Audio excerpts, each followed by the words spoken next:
Salut à tous, bienvenue dans ce nouvel update lecture.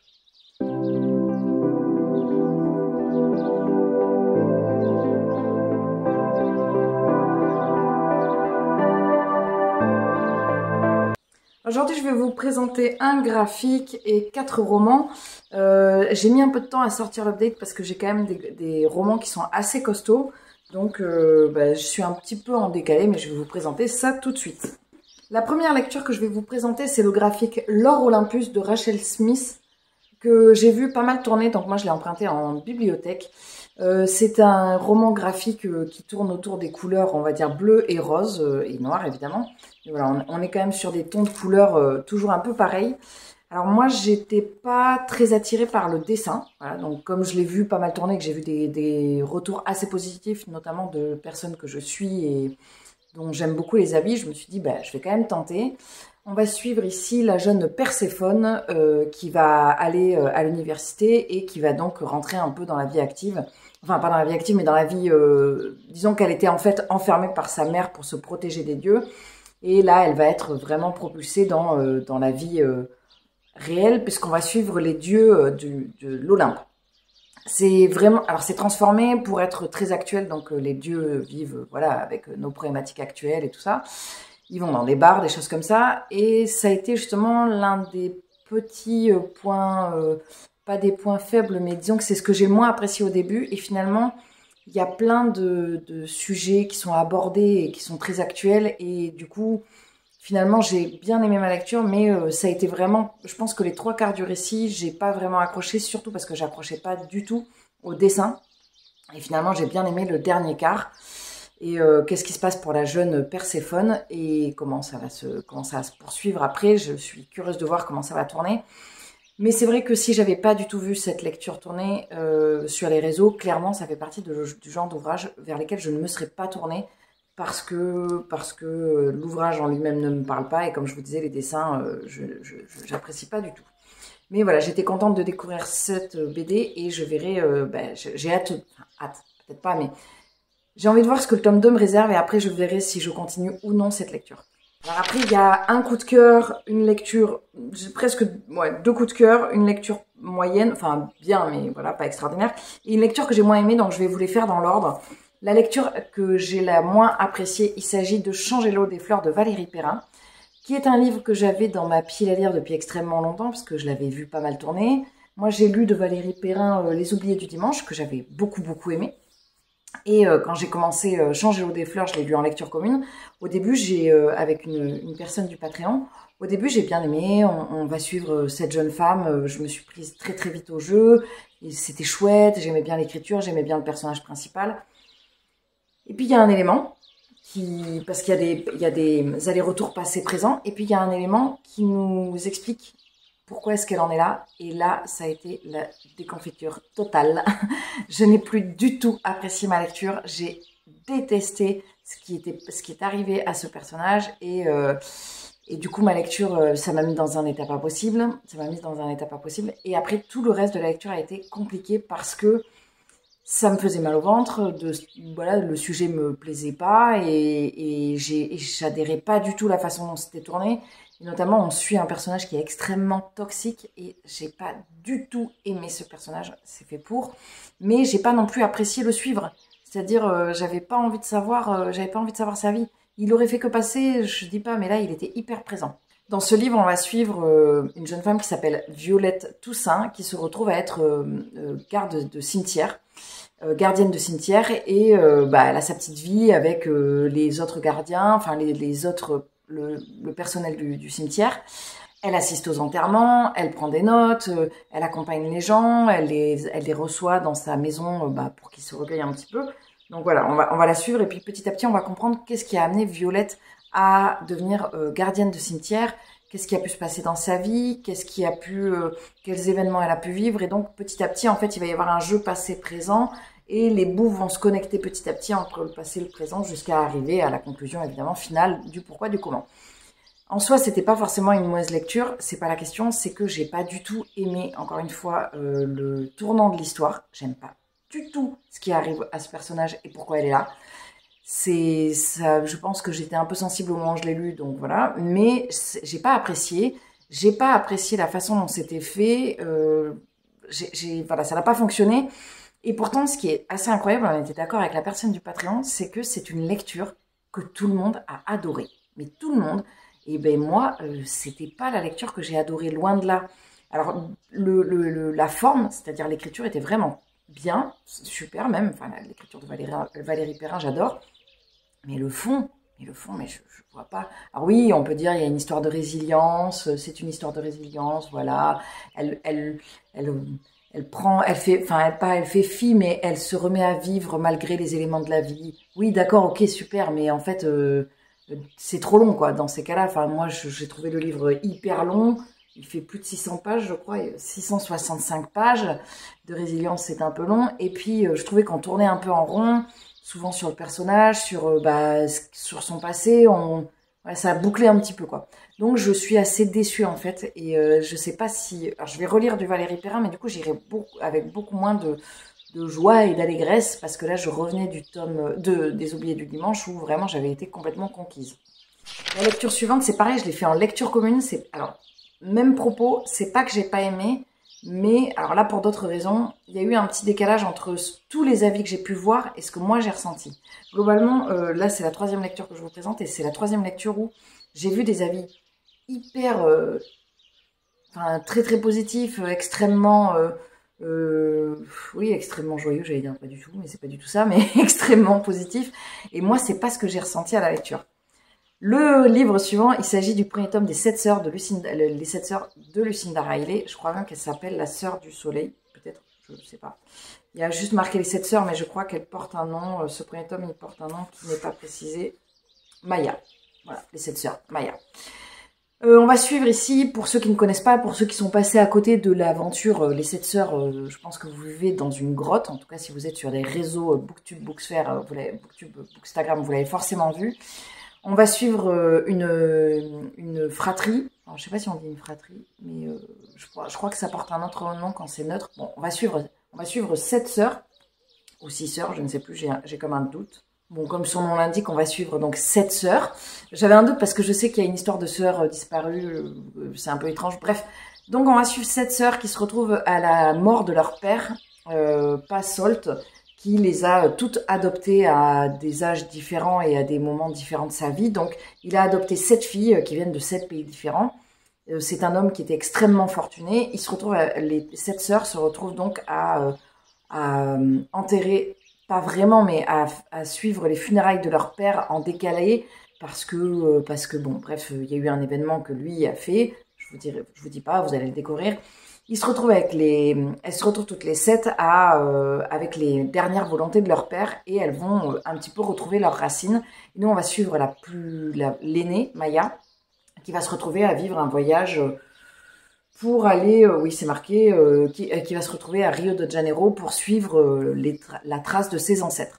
Et globalement, c'est ça que je n'avais pas compris et que je n'avais pas capté, c'est qu'on va surtout suivre le passé de Maya. Enfin, le passé familial de Maya, pas le passé de Maya. Et ça, j'avais pas compris en fait. Donc j'ai été surprise d'abord par ce premier élément. Et ensuite, moi je pensais qu'on allait beaucoup suivre Maya, mais pas tellement. Donc il va y avoir surtout encore une fois un jeu passé-présent. J'ai pas particulièrement apprécié le présent, que je trouvais assez au départ très grosse ficelle. Comme je l'ai lu en lecture commune avec Caro Livre et avec d'autres personnes, et Caro Livre disait ça, c'est grosse ficelle. Oui, c'est assez grosse ficelle. Et surtout, Maya, elle fait des choses super cheloues, genre elle a un comportement, c'est pas très nuancé en fait. Elle est particulière quand elle est jeune, enfin avant le décès de son père, et elle change complètement de comportement au décès de son père. Elle devient une autre personne. Donc c'est très surprenant. Et j'ai pas trouvé. Alors, au bout d'un moment, je me suis plongée dedans et j'étais bien, mais j'ai mis du temps avant de me dire ouais, c'est chouette. Et c'est pas non plus la lecture de Fifou Dingo à laquelle je m'attendais en fait. Alors, je pense que j'en attendais beaucoup. Peut-être que les 3 lectures que je vous présente, j'en attendais trop, et c'est ce qui fait qu'aujourd'hui, j'arrive avec un avis très mitigé sur ces lectures. Peut-être. C'est très certainement possible.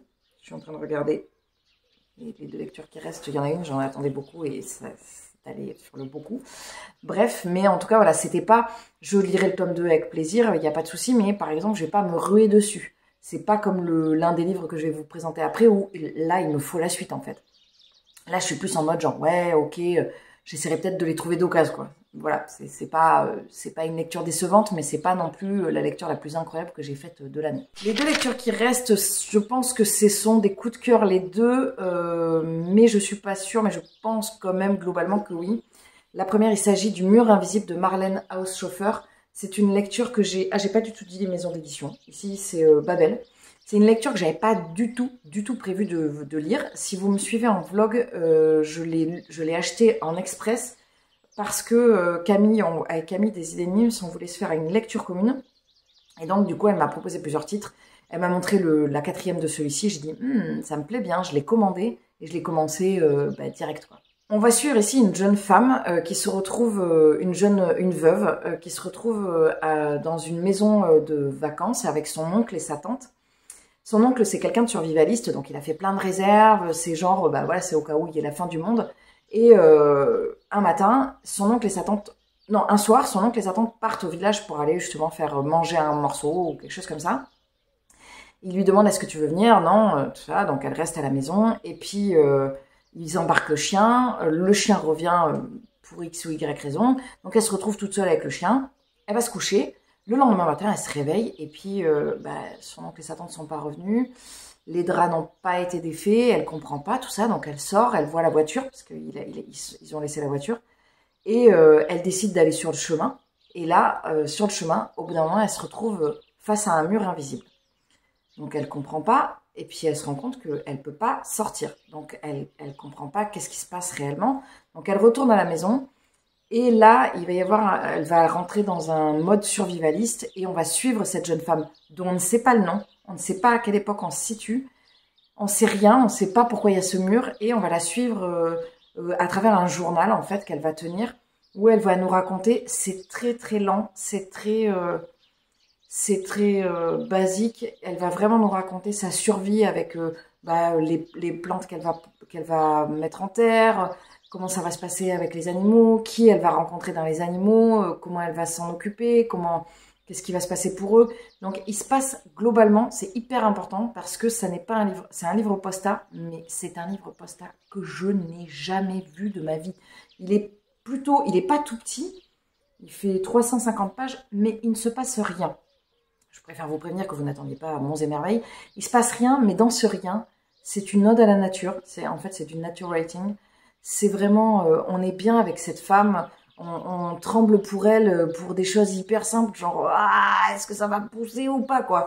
Et c'était une lecture extrêmement belle, vraiment, il y a cette mise en avant de la nature et d'un mode de vie beaucoup plus simple, mais en même temps qui demande une énergie de dingue, en fait, parce que c'est beaucoup plus simple, mais c'est pas rien en fait d'aller couper son bois, de faire de faire pousser ses propres légumes. Alors moi ça m'a forcément beaucoup parlé parce qu'il y a des choses que quotidiennement j'ai dans mon quotidien, donc ça m'a parlé. Mais vraiment j'ai adoré cette lecture. C'est vraiment une lecture qu'il faut prendre en se disant je prends un bouquin comme il est, je n'attends rien, je n'attends pas de réponse, je n'attends rien parce que sinon vous risquez d'être déçu. Et en fait moi je suis partie sans attente et au fur et à mesure de ma lecture je me suis dit j'en ai vraiment pas d'attente. C'est-à-dire que si ça se limite à ça, je n'ai vraiment pas d'attente. Et c'était hyper agréable. Et l'autrice arrive à nous mettre de la tension sur des choses vraiment hyper simples. Et on était assez d'accord avec Camille sur ce côté. Dans n'importe quel bouquin, un événement comme ça, enfin un élément comme ça se passerait, on se dirait oh, super, on s'en fiche quoi. Alors que là pas du tout, on était vraiment à fond genre oh.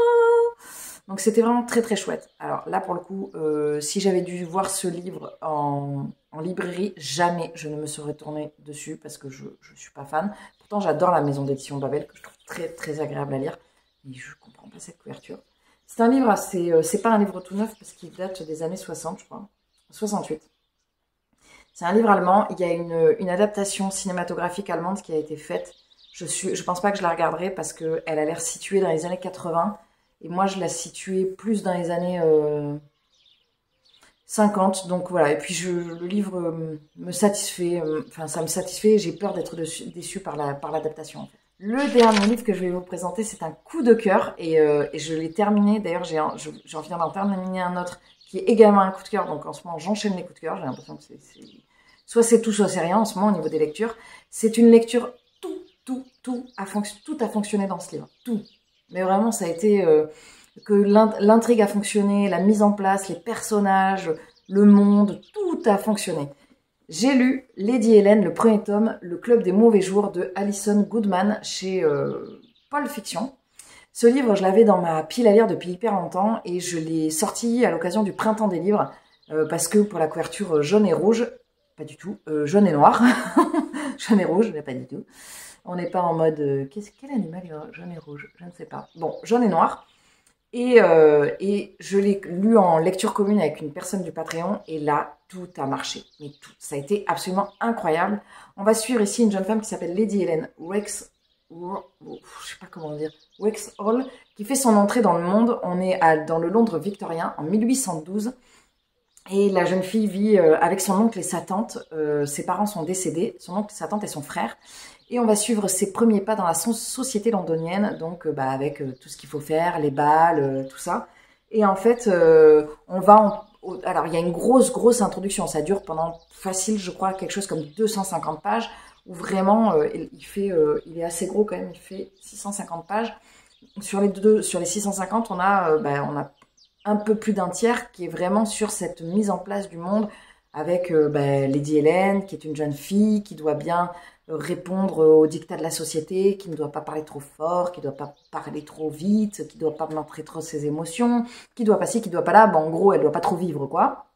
Et qui est dans cette espèce de carcan hyper étouffant de la société pour une jeune femme à cette époque-là, que ça devait être absolument atroce. Moi, personnellement, je suis très heureuse de ne pas être née à cette époque-là. On ne choisit pas, mais je suis très heureuse. Et c'était très chouette, vraiment avec ce côté très... les relations... oups là, vous voyez vraiment, oh, mon Dieu, il faut pas, voilà, on doit vraiment continuer à faire son ouvrage et bien se tenir.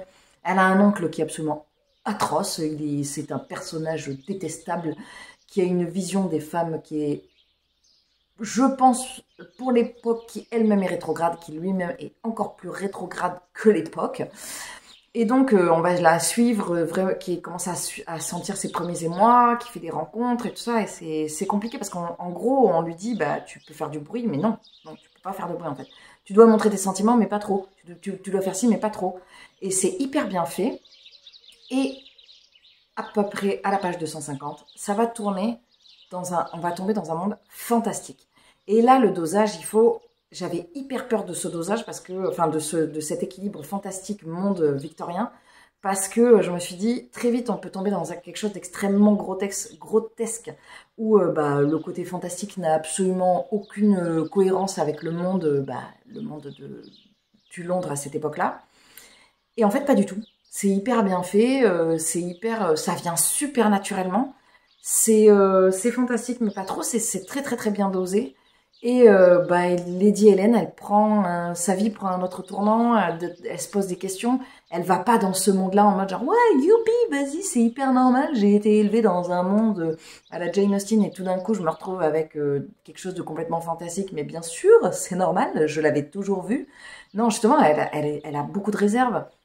Donc, du coup, ça amène vraiment à ce qu'on se dise, oui, c'est cohérent, ça paraît crédible, quoi. Donc, j'ai adoré cette lecture, vraiment, ça a été... et c'est cette lecture-là, qui est un coup de cœur, que je vais donc très prochainement acheter le tome 2. Après, je verrai le tome 3. Le tome 2 et le tome 3 sont là. Je trouve juste dommage qu'il soit classé en jeunesse parce que, il est dans les young adultes et je trouve qu'il n'est pas du tout young adulte. Je trouve qu'il est limite plus adulte que young adulte et je pense que c'est dommage parce que un certain lectorat adulte se couperait de cette lecture sous prétexte que l'héroïne a 18 ans. Alors qu'en fait, pas du tout. On est vraiment sur une lecture avec des éléments de décor et avec une histoire qui est hyper bien construite. Donc voilà, ça n'a pas forcément... Mais c'est marrant parce que c'est le même dos que La Passe Miroir. Et un peu au même titre que La Passe Miroir. C'est du young adulte, mais c'est du young adulte super bien construit, quoi. Donc je trouve dommage qu'on l'ait pas plus vu. J'ai l'impression qu'il n'a pas été beaucoup vu, mais peut-être parce que, je sais pas, j'étais dans un autre monde quand il est sorti. Mais en tout cas, j'ai adoré cette lecture. Et je lirai la suite très très rapidement, je pense, certainement sur le mois 2016. Ouais, ça a quand même 7 ans. J'irai la suite avec plaisir et je pense que Alison Goodman, je me retournerai. J'attends de finir cette trilogie, on verra bien. Et si jamais ça me plaît, je continuerai avec cette autrice parce que j'ai adoré. D'ailleurs, dans les livres que je vous ai présentés, il y a, sur les 4 romans, il y en a 3 dont je ne connaissais pas les autrices. Voilà. Voilà, bah écoutez, c'en est tout pour ce point lecture qui a été donc une période de lecture extrêmement agréable, comme je vous disais. Je trouve que les lectures sont soit, c'était comme je le disais tout à l'heure, c'est très tranché, soit je suis sur des lectures qui sont du coup de cœur ou pas loin du coup de cœur, soit je suis sur des lectures genre, ouais, bon, voilà, ok. Mais il n'y a pas trop de demi-mesure, mais voilà, il y a vraiment des lectures qui ressortent en ce moment très fortement et je suis hyper contente d'avoir effectué ces lectures-là. Donc j'espère que je vous aurai tenté avec Le Mur Invisible et avec Lady Hélène parce que vraiment c'est des lectures très chouettes. Il faut juste savoir vers quoi vous avez envie d'aller. Les 2 autres, vous les avez archi vues tourner, donc forcément. Et ça me fait me poser des questions justement par rapport à cette histoire de livres qu'on voit tourner ou pas, parce que je me rends compte que les livres qui me plaisent presque le plus, ce sont des livres que je vois pas trop tourner. Voilà, donc je me dis, est-ce qu'il ne faudrait pas que je cesse d'être le papillon? Je ne sais pas. En tout cas, j'espère que ça vous aura plu. N'hésitez pas à me mettre en commentaire si un de ces livres vous tente ou si vous avez lu un de ces livres. Je serais très heureuse de voir ce que vous avez pu en penser. Je vous souhaite en tout cas une très bonne journée, une très bonne semaine, un très bon mois, une très bonne année. Et je vous dis à très vite dans un prochain update. Salut!